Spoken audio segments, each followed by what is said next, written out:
जी। तो बच्चों हम लोग डील कर रहे थे सेंट्रीपिटल फोर्स को। मैं आप लोगों को अभी बताया कि सेंट्रीपिटल फोर्स का दूसरा नाम है सेंटर सीकिंग फोर्स, तीसरा नाम है radial force. It is always directed towards centre of the circle, that is why this is known as centre seeking force. या इस क्योंकि सर्कल के रेडियस के अलोंग होती है, it is also known as radial force. अच्छा बच्चों अब जरा अगली बात सुने। वो बचपन में आपने पढ़ा था कि जब भी force required to move, the force needed to require the force needed to bend the straight path of a particle into circular path is known as centripetal force। देखें आप लोग एक छोटी सी बात का जवाब दें। एक बॉडी सर्कल में मूव कर रही है यार, ये इसका सेंटर है, मुझे बताओ सेंट्रीपिटल फोर्स की डायरेक्शन किस तरफ होगी? It is always directed towards centre of the towards the centre. जबकि इसका जो लीनियर डिस्प्लेसमेंट होगा पार्टिकल का, जो भी पार्टिकल का, वो किसके अलोंग होगा? सर्कल के रेडियस के मतलब टेंजेंट के अलोंग होगा। तो एंगल कितना बना फोर्स और डिस्प्लेसमेंट के दरमियान में? 90 डिग्री का। इसीलिए प्यारे बच्चों वर्क का फॉर्मूला होता है एफ डी कोस 90 डिग्री, क्योंकि यहां पर सेंट्रीपिटल फोर्स और डिस्प्लेसमेंट के दरमियान में एंगल 90 है। तो कोस 90 जीरो, तो वर्क डन इज जीरो। इसीलिए बोलते हैं work done by centripetal force is zero. Centripetal force work done perform नहीं करती, it is just a deflecting force. It just deflects the straight path of a particle into circular path. It is a deflecting force, not, ठीक है जी, work करने वाली force, मतलब work नहीं sir करती। Like magnetic force. Yes magnetic. Sir क्या like magnetic force. क्या मतलब लाइक? हाँ लाइक मैग्नेटिक फोर्स मतलब देखिए, yes ji yes sir Bibi force. yes yes man you are right। whenever a particle is moving along whenever a charge particle is moving along circular path, आपको पता है जब भी कोई charge particle magnetic field में perpendicularly enter होता है, वो आप लोगों ने पढ़ी थी मैग्नेटिक फील्ड। मैग्नेटिक फील्ड में कोई भी पार्टिकल जब सर्कुलर पाथ में एंटर होता था, तो आप लोगों को याद है कि वो मैग्नेटिक फील्ड उसके क्या काम करती थी? उस पार्टिकल के पाथ को सर्कल में बेंड कर देती थी। When a charged particle enters perpendicular to the magnetic field, this magnetic field will bend the straight path of the particle into the circular path. And in this circular path, we can say that necessary centripetal force is provided by the gravitational force. Magnetic force. Magnetic force. तो centripetal force magnetic force यहां पर provide करती थी। और इसका मतलब अगर work done by centripetal force is zero, so we can say that work done by magnetic force is also zero. Work done by magnetic force is also zero. It is also a deflecting force. So centripetal force is deflecting force, magnetic force is a deflecting force। क्यों?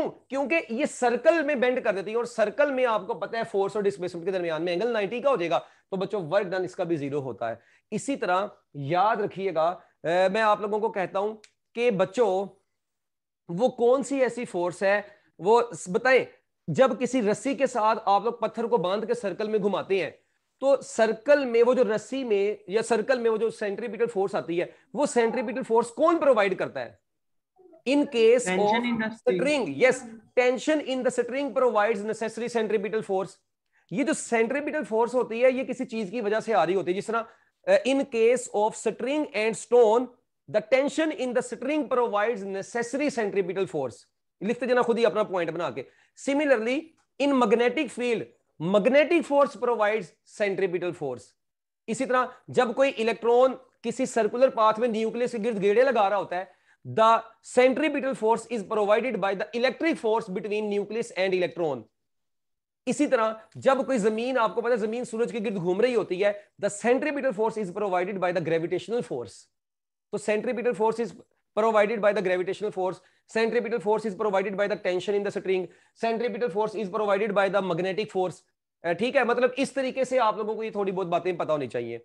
अभी हम tension in the string को detail में देखते भी हैं। इसके बाद बच्चों हम लोग थोड़ी सी बात को मजीद आगे बढ़ाते हुए सेंट्रीपिटल फोर्स के एक बड़े ही आला किस्म के पॉइंट की तरफ जा रहे हैं। वो छोटे छोटे होते थे, फार्मूला पढ़ा था mv स्क्वायर ओवर r। वो छोटे छोटे होते थे तुम लोग, है जब तुम लोग फर्स्ट ईयर में आए थे, फिर तुम लोगों ने मनूसी खिलारी, फिर लॉकडाउन लगा, फिर पेपर ही नहीं हुआ, अब उसका नतीजा भुगत रहे हो, है ना।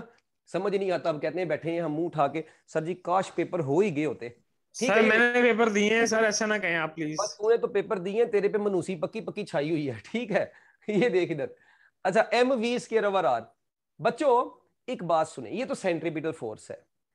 एक बात देखो इधर, एक बात देखो, यूं यूं यूं। ओ यार, सेंट्रीपिटल फोर्स का मैस के साथ क्या चक्कर है?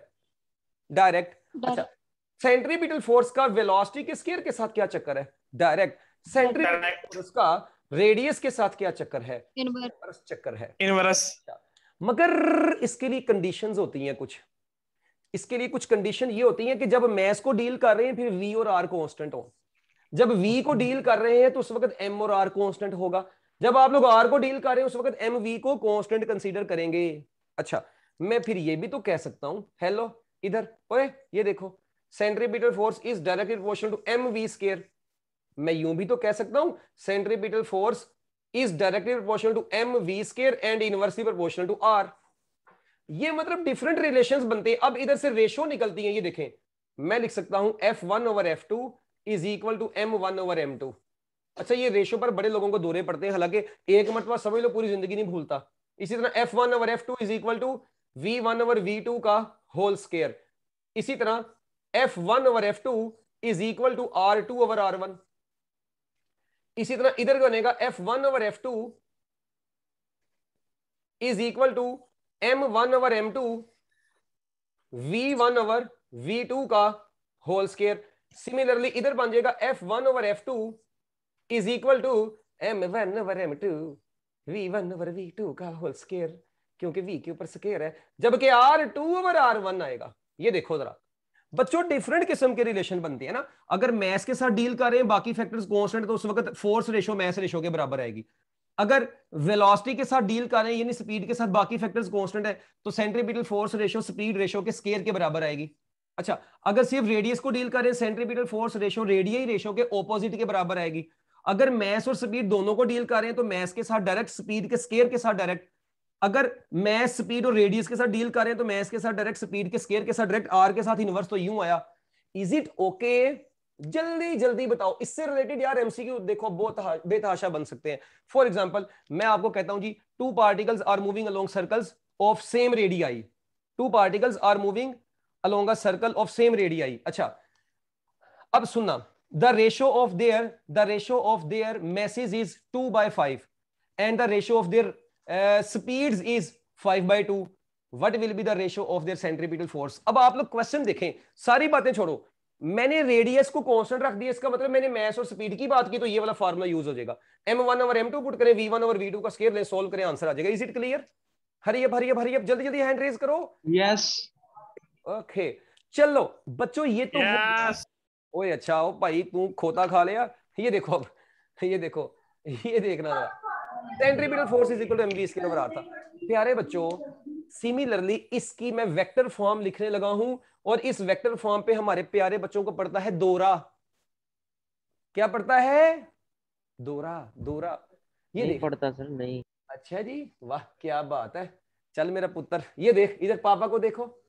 आप लोग एक चीज पे गौर करें, सेंट्रीपिटल फोर्स की अगर मैं वेक्टर की बात करूं, it is always directed towards centre of the circle.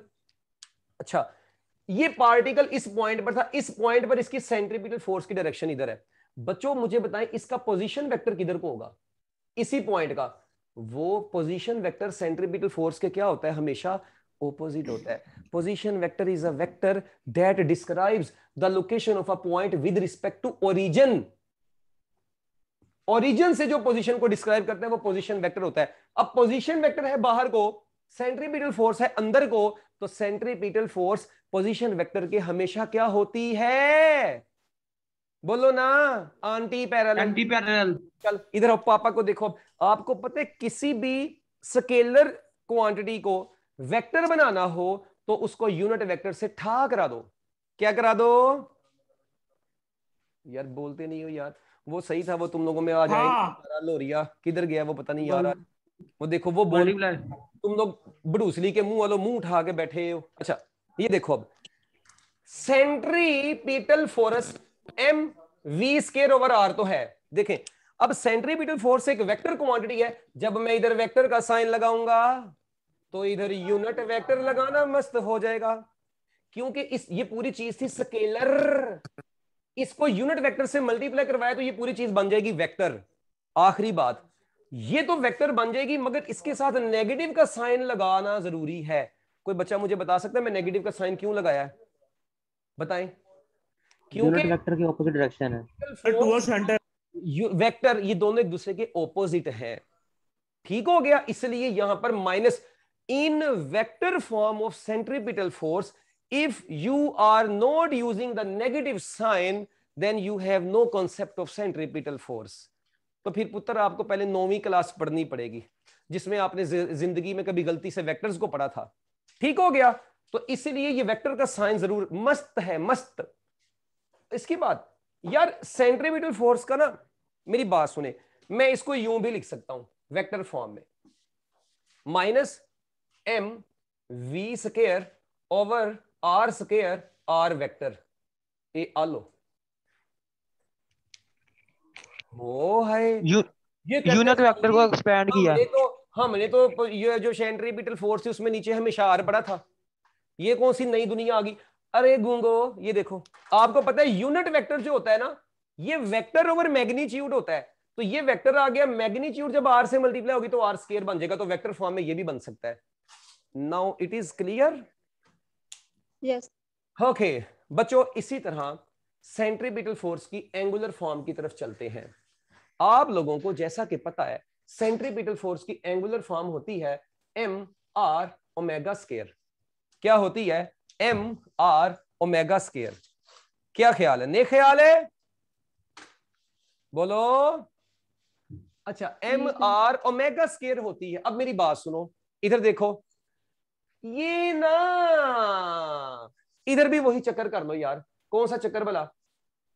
एक चक्कर F is directly proportional to M, एक चक्कर F is directly proportional to R, एक चक्कर F is proportional to omega square. ठीक है, फिर उसके बाद एक आप लोग लिख ले F is directly proportional to M R omega square, तीनों। तो चल लो, बताओ अब रेशो क्या आएगी? Ratio of centripetal force is equal to ratio of the masses. अच्छा जी, ratio of the centripetal force is equal to ratio of the radii.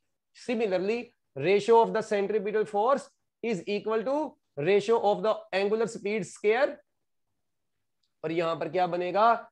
F1 over F2, M1 over M2, R1 over R2, omega 1 over omega 2 का whole square ना।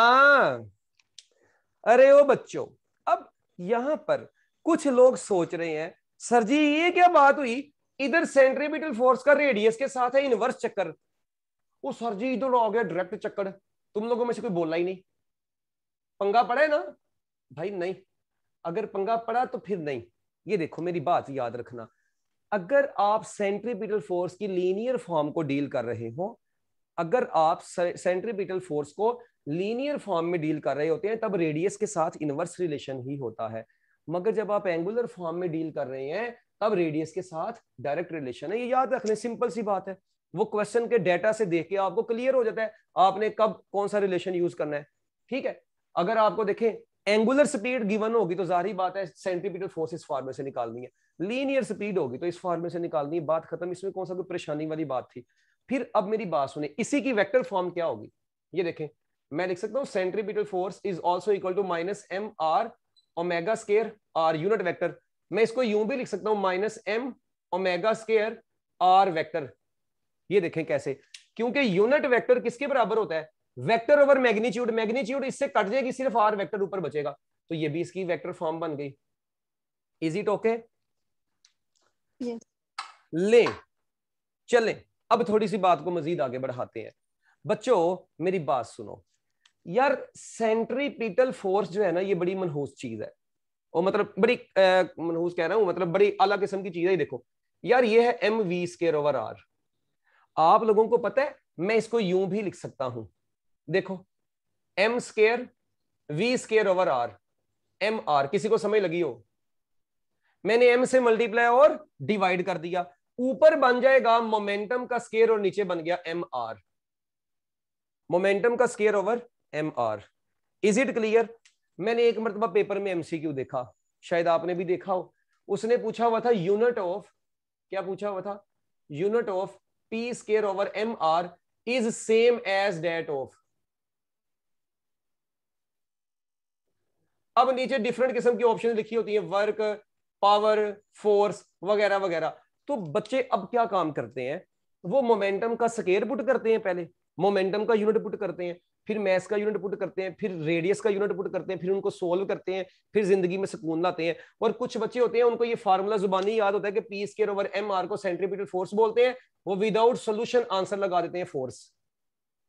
क्या ख्याल है, ने ख्याल है, बोलो ना।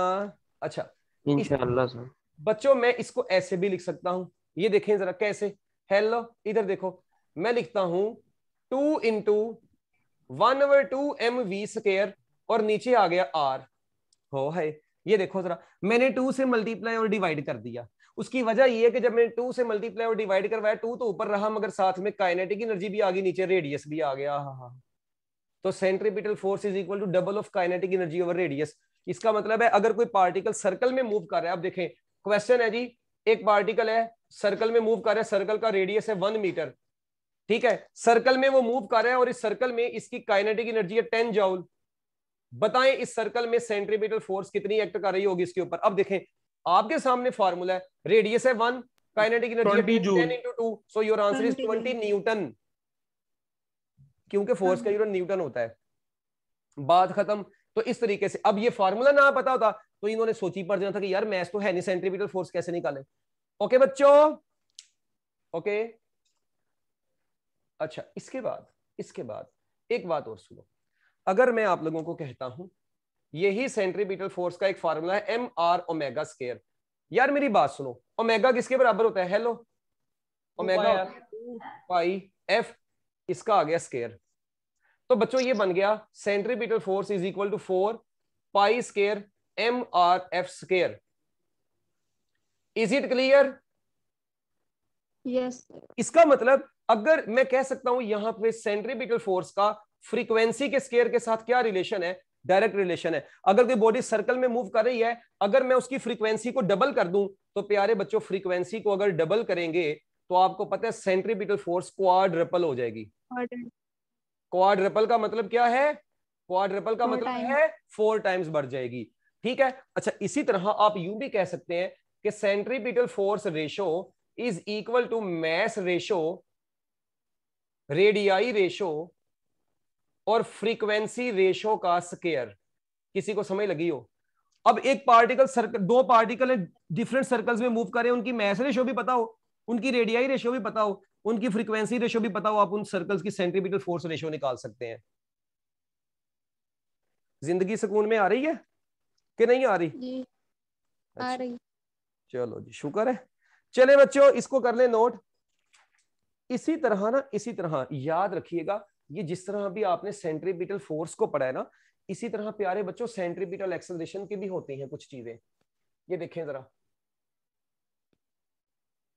सेंट्रीपिटल एक्सेलरेशन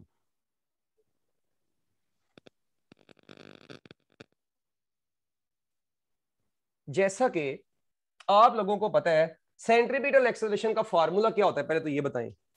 सेंट्रीपिटल एक्सेलरेशन का फार्मूला होता है v square over r।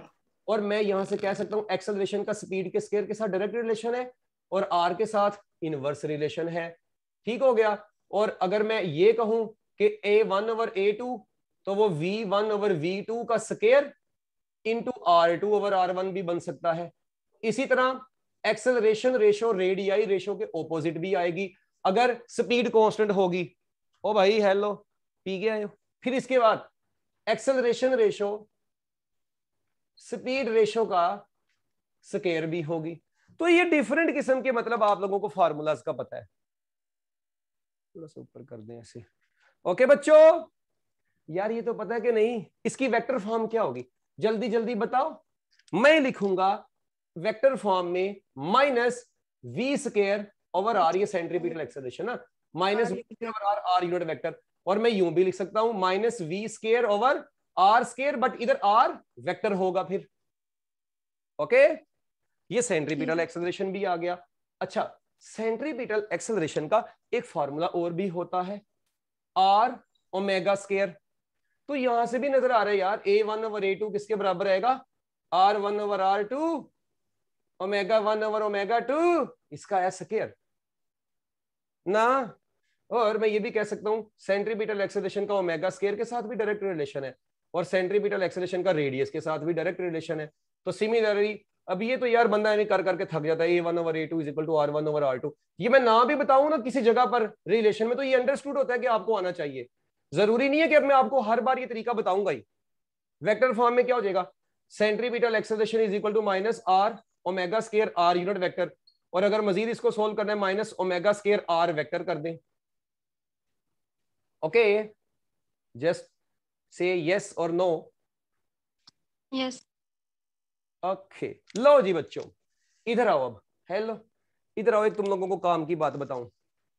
Centripetal acceleration का फॉर्मूला है आर ओमेगा स्क्वायर। यार ओमेगा किसके बराबर होता है, 2 pi over T. 2 pi over T. अच्छा इधर देखो क्या बन गया, 4 pi square R over T ना। अच्छा एक काम करो, यहां से टी निकाल लो। अब टी किसके बराबर आ जाएगा, 4 pi square R over acceleration. Square T का। मेरा पुत्र टी का स्क्वायर लगाया तो है, नजर नहीं आता, मस्ती कर रहे हो। ठीक है। अच्छा ये देखें अब बच्चों, यहां से ना अंडर रूट ले लें, टी बराबर आ जाएगा 2 pi under root R over A C. ओह क्या बात है, मजे की बात बताऊं, इसी में आप लोग रेडियस की जगह पर लेंथ पुट कर दें, इसकी जगह पर ग्रेविटेशनल एक्सेलरेशन पुट कर दो, time period of simple pendulum बन जाएगा। मीटर सेट हो रहा है ना। Yes, sir. हाँ अब देखें, मैं आपको कहता हूं एक पार्टिकल सर्कल में गेड़े लगा रहा है, a particle is moving along a circle, gedalization कर रहा है, the radius of the circle is this, the centripetal acceleration is this, what is the revolution time period, time period of revolution क्या होगा, तो just radius put करें, centripetal acceleration put करें, you will get the time period of rotation of the circular path. Is it okay? इससे related कोई सवाल आ जाएगा। अगर फ्रीक्वेंसी ऑफ रोटेशन पूछ लेगा तो फ्रीक्वेंसी होगी कितनी, कितनी होगी बोलो, 1/2 pi under root A C over R. और वो चैप्टर नंबर 5 में तुम लोगों को याद है आर्टिफिशियल सैटेलाइट पढ़ते थे, आर्टिफिशियल ग्रेविटी, उसमें ए सी ओवर आर ही पढ़ते थे। अच्छा फिर अगर मैं आपको कहता एंगुलर फ्रीक्वेंसी बताएं तो वो होनी थी just omega is equal to A C over R, क्योंकि 2 पाई को उधर 2 पाई एफ ओमेगा होता है, तो omega is equal to A C over R आ गया अंडर रूट के साथ। Done Done. लो जी बच्चों, दैट वाज इसे टेंजेंशियल एक्सेलरेशन भी कहते हैं। यस, सेंट्रीपिटल फोर्स, नहीं सेंट्रीपिटल एक्सेलरेशन को टेंजेंशियल एक्सेलरेशन नहीं बोलते पुत्र, सेंट्रीपिटल एक्सेलरेशन को रेडियल एक्सेलरेशन बोलते हैं। जो टेंजेंशियल एक्सेलरेशन होता है वो इसके परपेंडिकुलर होता है। कल मैंने आपको बताया था कि नेट एक्सेलरेशन इन दोनों के स्क्वायर्स के अंडर रूट के इक्वल होता है, कल के लेक्चर में वो बताया था। ले बच्चों अब हमारा नेक्स्ट टॉपिक है मोशन ऑफ अ पार्टिकल, मतलब ये सेंट्रीपिटल फोर्स में आता है हॉरिजॉन्टल एंड वर्टिकल सर्कल। ये रेज करूं, जल्दी जल्दी बताना यार, छोटा सा टॉपिक है 5 मिनट का बस कर दे। Okay Chapter end? हाँ चैप्टर एंड ले, ये चैप्टर ऐसे फुड़का है जैसे फुड़कने का हक होता है। फुड़क गया, बशीर हो गया, नजीर हो गया। मैंने बताया तो था कि वो चैप्टर नंबर 3 जो था ना, ये मोशन एंड फोर्स, वो थोड़ा मतलब लेंथी था चैप्टर, बाकी तो ये मतलब आसान आसान चीजें हैं, बेसिक बेसिक चीजें हैं। ठीक है, अभी आगे चैप्टर नंबर 8 के ऊपर टाइम लगेगा।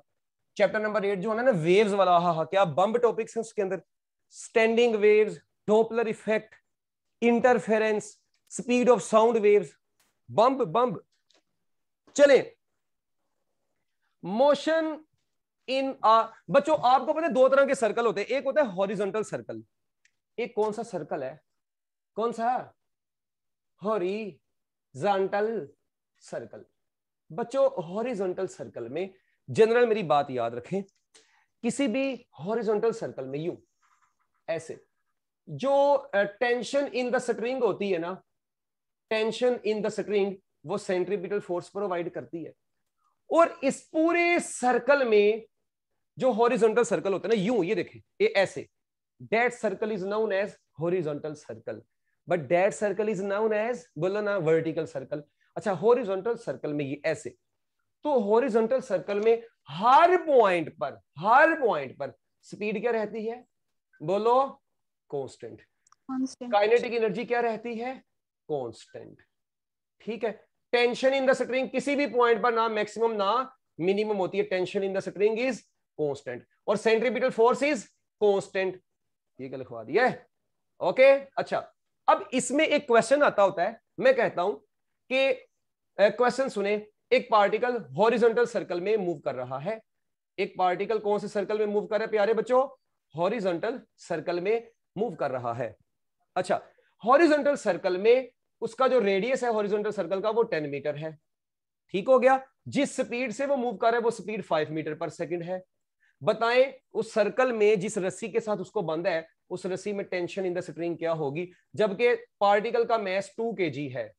अब मेरी बात सुने, आपको पता है tension in the string is basically equal to centripetal force along horizontal circle, और सेंट्रीपिटल फोर्स का फार्मूला होता है mv²/r। आई थिंक अब आप लोग m पुट करेंगे, 2 v पुट करेंगे 5 का स्क्वायर 25 और r पुट करेंगे 10, तो ये बनेगा 50/10, तो आंसर आ जाएगा 5 Newton. That is your answer. अच्छा, इसी तरह मैं अगर आपसे कहता हूं हॉरिजॉन्टल सर्कल में जो स्पीड कांस्टेंट रहती है, ठीक है, उस स्पीड को कैसे कैलकुलेट करते हैं? अगर स्पीड आपसे पूछ लेता तो प्यारे बच्चों ये देखें, कुछ भी मुश्किल नहीं था। स्पीड किसके बराबर आनी है? स्पीड बराबर आनी है under root tension radius over mass. किसी को समझ लगी हो? ये देखें, यहां से निकलेगा ना, आर को उधर ले जाए, आर इंटू टेंशन, एम इधर ले स्क्वायर रूट ले लें, तो बच्चों speed in the horizontal circle जब भी कैलकुलेट करनी हो, if you are given the centripetal force या tension in the string, radius and mass, you can calculate the speed of the particle along horizontal circle. Is it clear now? Okay, that was the horizontal circle. ये topic आपकी textbook के अंदर नहीं लिखे हुए, और इसके अंदर यकीन मानो डिफरेंट किताबों के अंदर बड़े अजीबो गरीब तरीके से लिखा हुआ है। और हमेशा एंट्री टेस्ट में हमेशा बच्चों के इस चैप्टर में से जब मैसेजेस आते हैं ना कि सर जी ये बता दें ये बता दें, उनको चीजें ही नहीं है पता होती। मैं आप लोगों को गिनती के 5 मिनट में इसका ऐसा कॉन्सेप्ट बताने वाला हूं जो आपकी इस टेंशन को वाकई खत्म कर देगा। जो ये रस्सी के अंदर टेंशन, वो पढ़ते हैं सिंपल पेंडुलम में टेंशन मीन पोजीशन पे कहां पे मैक्सिमम होती है, मीन एक्सट्रीम पे क्या होती है, वगैरह वगैरह, वो सारी कहानी। अब देखो, हेडिंग बनानी है प्यारे बच्चों वर्टिकल सर्कल की। किसका हेडिंग बनाना है? Vertical circle, motion of the particle along vertical circle. Time पूरा हो गया बट कोई बात नहीं, 5 मिनट लगेंगे, टाइम लगेगा। देखें, मैं एक जनरल बात करता हूं यार, मैं आप लोगों की इस निगाहों के सामने एक प्यारा सा बिल्कुल अपने जैसा सर्कल बना रहा हूं, ठीक है? ओके, अच्छा देखें, मुझे एक बात बताएं बच्चों, आप लोगों को पता है कि ये जो पार्टिकल सर्कल में मूव कर रहा है, ये सर्कल का सेंटर है।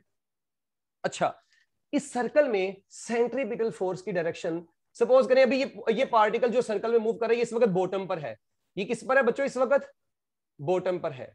इस बॉटम पर सेंट्रीपिटल फोर्स आपको पता है it is always directed towards centre of the circle. Centripetal force circle के सेंटर की तरफ डायरेक्टेड है। अच्छा, अब देखें, ये बेस लाइन है, रेफरेंस लाइन इसको कंसीडर कर ले, बॉटम से हम स्टार्ट हो रहे हैं, ठीक है?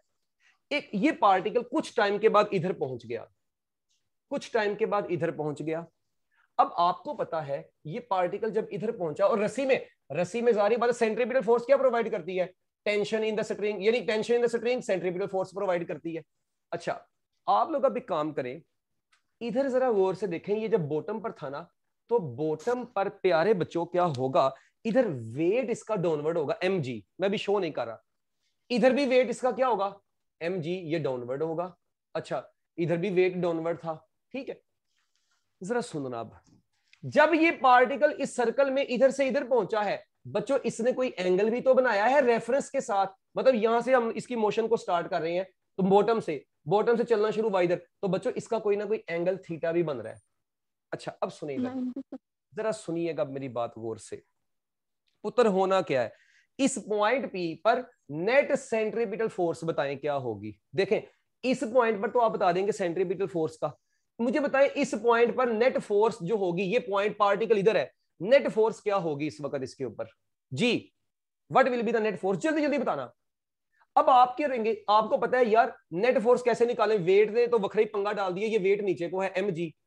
तो बच्चों मेरी बात सुने, आप लोग इस वेट के रेक्टेंगुलर कंपोनेंट्स बनाएंगे। अगर आपको याद हो, आप लोग इस टेंशन इन द स्ट्रिंग को ऐसे इधर को बढ़ाएंगे, ठीक है? अब इस वेट के 2 कंपोनेंट बनेंगे, एक कंपोनेंट बच्चों इसके अलोंग बन जाएगा u, और एक कंपोनेंट u बन जाएगा। कुछ याद आ रहा है?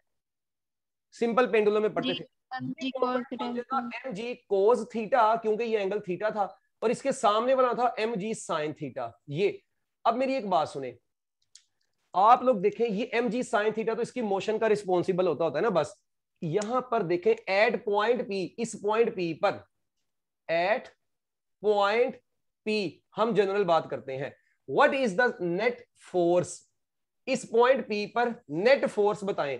नेट फोर्स बराबर होगी T minus M G cos of theta, is it clear. और इस नेट फोर्स को सेंट्रीपिटल फोर्स बोलेंगे, यानी इस पार्टिकल की सेंट्रीपिटल फोर्स किसके बराबर होगी, T minus M G cos theta. ये फार्मूला बस आप लोग जरा जहन में रख लें, इससे आपके बहुत सारे क्वेश्चन निकलने लगे हैं अब। इज इट ओके, यहां तक ओके है? Yes, sir. अच्छा अब मेरी बात सुनना जरा गौर से, आप लोगों ने बच्चों बताना है बॉटम पर, ठीक है, आप लोगों ने इसी को ऑब्जर्व करना है टॉप पर, आप लोगों ने इसी चीज को ऑब्जर्व करना है अब मिड पर। चलने जरा, मैं आप लोगों से कहता हूं प्यारे बच्चों, बॉटम पर ये सेंट्रीपिटल फोर्स किसके बराबर आएगी जी। सबसे पहले नंबर पर तो कुछ बातें, बॉटम पर ना ये थीटा में लिखने लगा हूं 0 डिग्री, ये देखें आप इसी लाइन को घुमा के इधर ले आए, ये ऐसे, तो ये थीटा देखो ये ऐसे, ये रेफरेंस लाइन इसको कंसीडर कर लें, इसके लिए हम सारा कुछ देख रहे हैं। ये लाइन जब इसके बिल्कुल पैरेलल हो जाएगी, थीटा क्या हो जाएगा 0 डिग्री, यानी बॉटम के ऊपर ये टी और ये इसके दरमियान में थीटा 0 डिग्री, तो ये थीटा 0 आ गया। अच्छा इस थीटा को इधर 0 पुट कर दें बस, बल्कि बाकी भी कर लें। अगर बच्चों ये बिल्कुल टॉप पर चला जाए, ये देखें अगर ये बिल्कुल ये टी ये यही पॉइंट अब घूमता घूमता कहां पर चला जाए, टॉप पर चला जाए, तो बच्चों टॉप पर इस टी और इसके दरमियान में एंगल कितना बचेगा बताएं, बोले, एंटी पैरेलल हो जाएंगे ना। ये देखें 180. मतलब ये ऐसे घूम के, यानी देखिए ये 0 डिग्री पर था, ये घूम के यहां पर ले जाएंगे तो टोटल एंगल कितना हो जाएगा 180 डिग्री, 180 का. निकलने लगी है। अच्छा और जब मिड में होगा, हेलो जब मिड में होगा, मिड में यानी यहां पे, तो ये एंगल कितना बनेगा 90 डिग्री का, तो थीटा आ गया 90 डिग्री।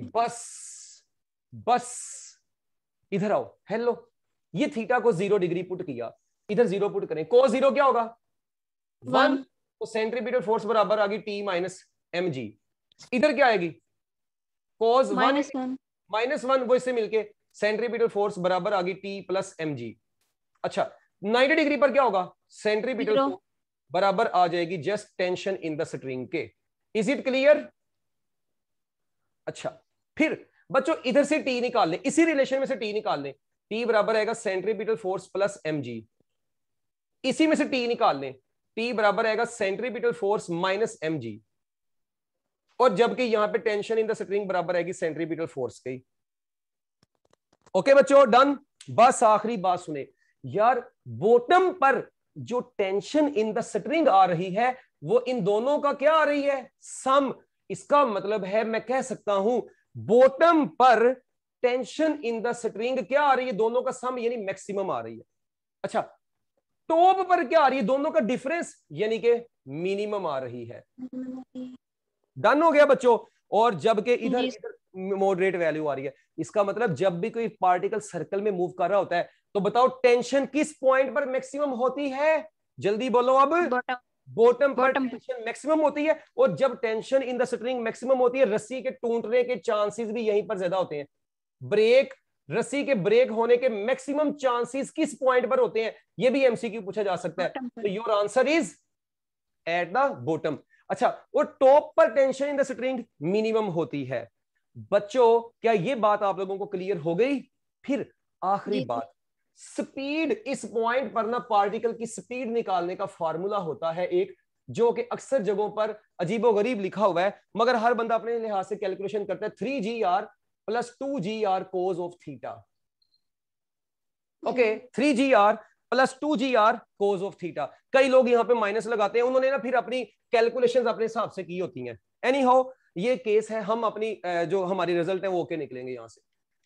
बॉटम पर पार्टिकल की स्पीड, याद रखिएगा वर्टिकल पाथ में ना, वर्टिकल सर्कल में पार्टिकल की स्पीड चेंज हो रही होती है, हॉरिजॉन्टल सर्कल में हर जगह पर कांस्टेंट रहती है, जबकि यहां पर टेंशन के चेंज होने से हर पॉइंट पर स्पीड चेंज हो रही होती है। तो स्पीड किसी भी पॉइंट पर निकालनी है, उसका जनरल फार्मूला ये है।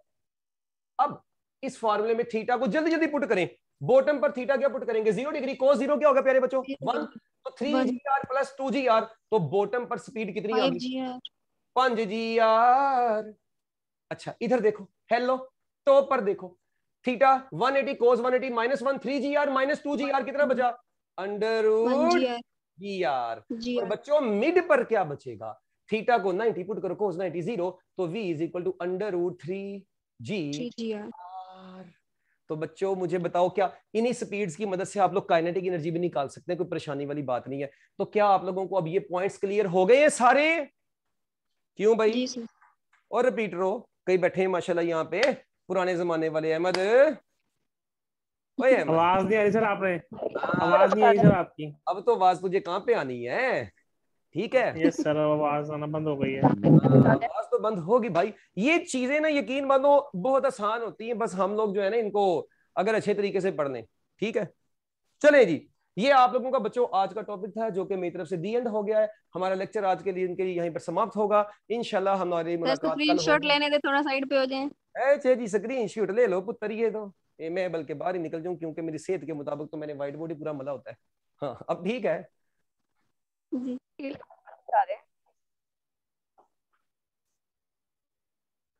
जी बच्चों। मतलब ये होगा स्पीड मैक्सिमम कहां पर है? स्पीड मैक्सिमम कहां पर है? 5gr मैक्सिमम है, अंडर रूट 5gr। अच्छा फिर ये क्या है? gr क्या है? मिनिमम। इसका मतलब ये होगा टॉप पर स्पीड क्या होती है बच्चों? मिनिमम। बॉटम पर स्पीड क्या होती है बच्चों? मैक्सिमम। बॉटम पर टेंशन इन द स्ट्रिंग क्या होती है? मैक्सिमम। टॉप पर टेंशन इन द स्ट्रिंग क्या होती है? मिनिमम। ओके, तो ये एक जनरल बातें हैं जो कि आप लोगों को पता होना चाहिए। अब एक सिंपल पेंडुलम वाइब्रेट कर रहा है, a simple pendulum is vibrating. ठीक है, ये सिंपल पेंडुलम ही कंसीडर कर लो, ये मीन पोजीशन, ये एक्सट्रीम। तो बताओ मीन पर टेंशन क्या हुआ करेगी? मैक्सिमम। स्पीड क्या हुआ करेगी? मैक्सिमम। एक्सट्रीम पर स्पीड मिनिमम, टेंशन मिनिमम होगी मीन के मुकाबले में। तो बच्चों इंशाल्लाह जिंदगी रही तो कल मुलाकात होगी।